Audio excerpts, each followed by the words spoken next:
let's get right into it and talk about Davante Adams. Had an absolute monster season last year with the Packers. It appears he's back for maybe one last hurrah with Aaron Rodgers. I know you guys talked about quarterbacks the other day. Rodgers, Adams kind of doing that last dance thing. I mean, they tweeted out Instagram story, whatever it was, over social media, putting that post up where they basically like photoshopped them in as Scottie Pippen and Michael Jordan. And all I got to say about that is you guys haven't won anything together. I mean, the Bulls had won 5 world titles at that point, 5 NBA Finals rings at that point. These guys, Rodgers won one 11 years ago. Adams, he's won nothing. But the prop this year for him, 10.5 receiving touchdowns, over or under. Last year, he went off with 18. How are you feeling about Davante? I don't think that he gets back to 18. Luckily, this number is set at 10.5, a number that he has eclipsed in 2 other seasons previous to 2020. So I think it's very attainable.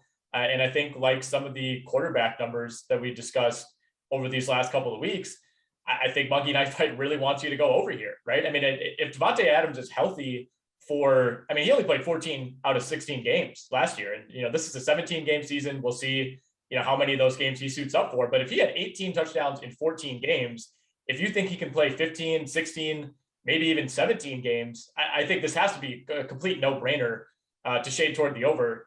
We had 7 players last year who had at least 11 touchdowns, so over that 10.5. Davante Adams, Tyreek Hill, Adam Thielen, Mike Evans, A.J. Brown, Travis Kelce, and Davante Adams' teammate, Robert Tonyan. So it's not like, he was in a class by himself and, getting over 10.5 is this crazy, statistical peak that nobody gets to. Like it's a very attainable number. We had 7 guys get that over last year. Maybe as we discussed this with Aaron Rodgers last week, maybe we don't see, this concerted effort by the Packers offense to feed Davante Adams touchdowns. So many of his touchdowns came from 10 yards, even 5 yards and within, those quick outs where most teams are just running like a 31 dive to punch it in for a touchdown. The Packers are running a quick out to get Davante a touchdown. I don't know if they make that effort again this year, but even if they don't, I mean, if you think Davante Adams can stay healthy, I don't see how you could possibly make an argument for the under here. Yeah, I think there's 2 big things with Adams here. One, which you mentioned, is health. We've only seen him play 16 games one time in the last 5 years, and that was 5 years ago in 2016. Now you have that extra week, too, which you got to factor in here, whether he gets there. And then the other thing is Aaron Jones being an absolute vulture by the goal line, which he was 2 years ago, not so much last year. So how do you feel about that with the Packers running game? Is that going to take away from Davante Adams? I don't think so. I mean, you lose a productive rusher in Jamal Williams this offseason. He's now in Detroit. I think the offense probably looks more like it did last season than 2 years ago when Davante Adams only had 5 touchdowns in 12 games.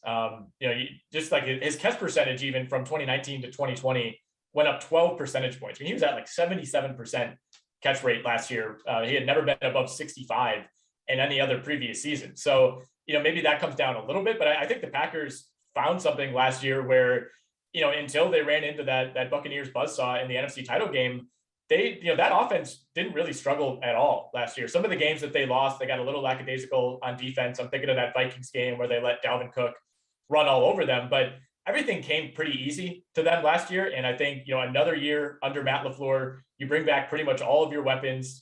MVS has allegedly looked great in training camp. We'll see how that turns out. I don't think this offense necessarily takes a step back. I think you can integrate Aaron Jones, who's a great pass catcher, a great running back.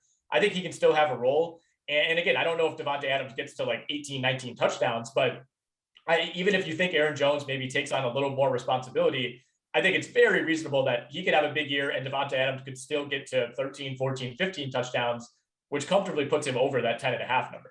Yeah, I'm really excited to watch the Packers offense this year. Yeah. Especially because as I mentioned with that last dance thing, it seems we know Aaron Rodgers wants out. Now apparently Davante Adams wants out, but apparently they want to, set the world on fire here for one last go around up at Lambeau Field. So I'm excited to looking forward to that.